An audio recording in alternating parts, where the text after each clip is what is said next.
Arlen woke to pale light pressing through the small window and the ache of uneasy sleep. For a heartbeat he lay still and listened. No voices. Only a cart on cobblestones, a door closing, someone calling to a neighbor.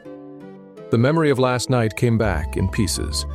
The dark room, the open shutter, that long-held note that seemed to float above the village. He could not decide whether it had been music, wind, or something between the two. The air in the room was cold. He dressed quickly, pulled on his boots, and glanced once at the small painting on the wall. In daylight, the painted village looked harmless, the hill behind it only a smudge of darker color. Still, he felt watched. Downstairs, the Old Stone Tavern was already awake. A modest fire burned in the hearth. 2 laborers drank from steaming cups. A woman near the window shared bread with a child. The room felt quieter than the night before, but solid, like a place that had seen many such mornings. Marta stood behind the counter, sleeves rolled up, a dusting of flour on one cheek. "You look less like a drowned cat," she said. "Did the bed treat you well?" "Well enough," Arlen said. "The night, less so." "Bad dreams?" Her tone was light, but her eyes were not. "Strange sounds," he admitted, then stopped. Saying more felt like inviting them back. Marta studied him for a moment, then nodded towards a stool. "Sit. There's porridge on the fire. Eat first. Decide what was real later." He hesitated. "I'd like to pay you back for the stew and the bed. If there's anything you need carried or fetched, I can help." Marta's mouth curved. "A traveler who offers work instead of slipping away at dawn. Eldhaven is honored." She thought for a moment. "The baker on the square keeps bread aside for us. I was going to send a boy, but he's needed at home today. If you truly wish to help, bring back our loaf." "I'll be glad to," Arlen said. "Straight out the door, follow the slope until you smell fresh bread," she said. "Tell him Marta sent you. And don't let him talk you into carrying his flour as well. He thinks every stranger is a spare mule." Arlen smiled, thanked her, and stepped outside. Mist still clung to the roofs of Eldhaven, thinning as the morning brightened. The small square was waking up, a cart piled with cabbages, a woman arranging jars, a dog trotting between legs in search of crumbs.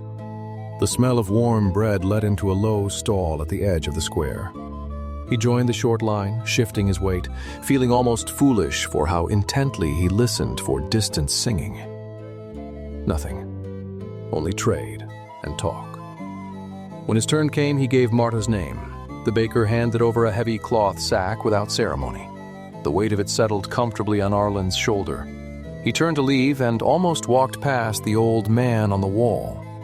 The man sat with a slate on his knees, chalk moving in quick, sure lines. His cloak was patched but neatly mended. His face was thin and alert. "First morning in Eldhaven?" the man asked, still drawing. Arlen slowed. "Is it that obvious? You look at the square like a man checking a map that keeps changing." The chalk paused. "Name?" "Arlen." "Eldric," the man replied. He glanced up, eyes sharper than Arlen expected. "You slept above Marta's tavern." Arlen tensed. "I did." "Good roof," Eldric said. "Keeps out rain?" "Not always sound." The words landed too precisely to be chance. "You've heard them as well," Arlen said quietly. Eldric considered him, then nodded once. "Some nights this valley is stone and silence. Some nights it remembers it has a voice." "Where does it come from?" Arlen asked. Eldric's gaze drifted past him, to the tavern, to the mist-hid hill beyond, to the line of trees at the edge of the valley. "If you stay, you'll hear again," he said. "If you leave, it won't matter where it came from." He tapped the chalk against his slate, brushing off the dust.